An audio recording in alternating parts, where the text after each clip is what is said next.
Hi hello నమస్తే welcome to సుప్రీతీస్ kitchen. ఇవాళ మనం చేయబోయే రెసిపీ కాలీఫ్లవర్ వడలు.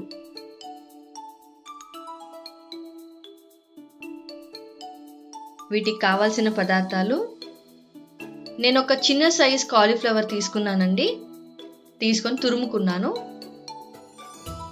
అలాగే హాఫ్ కప్ శనగపిండి, 2 to 3 టేబుల్ స్పూన్స్ వరిపిండి, కారం, జీలకర్ర, అల్లం వెల్లుల్లి పేస్ట్, ఉప్పు, కొత్తిమీర, అలాగే 1 కప్పు గ్రేట్ చేసి పెట్టుకున్న ఉల్లిపాయలు.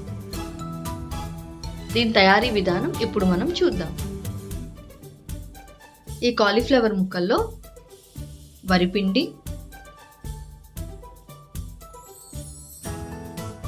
శనగపిండి,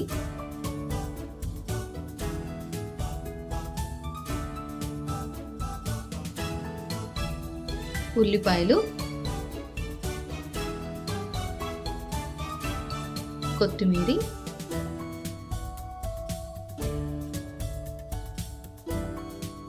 అల్లం వెల్లుల్లి పేస్ట్.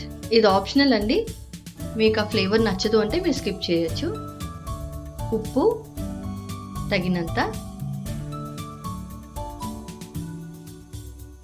కారం తగినంత, అలాగే కొంచెం జీలకర్ర. ఇప్పుడు మనం దీన్ని ఒకసారి కలుపుకుందాం. ఇందులో వాటర్ కంటెంట్ ఉంటుంది కాబట్టి మనం వాటర్ వేసి కలుపుకోకర్లేదండి.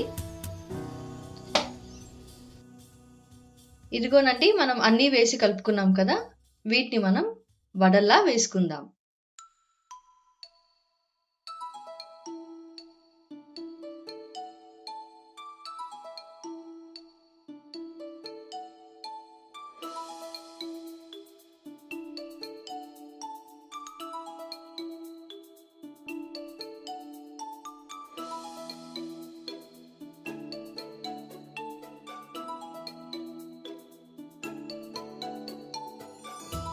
ఇదిగోనండి, మన వేడి వేడి కాలీఫ్లవర్ వడలు రెడీ అయిపోయి. సో ఇది మనం టొమాటోస్ కెచప్తో కానీ ఆర్ మైనీస్ సాస్తో కానీ తింటే చాలా బాగుంటుంది. పిల్లలు చాలా ఇష్టపడి తింటారండి ఈ స్నాక్ ఐటమ్ అనేది. సో ఈ రెసిపీ మీకు నచ్చింది అనుకుంటున్నాను. ఈ రెసిపీ కనుక మీకు నచ్చినట్లయితే లైక్ చేయండి, షేర్ చేయండి, అలాగే ఈ ఛానల్ని సబ్స్క్రైబ్ చేసుకోండి. Thank you.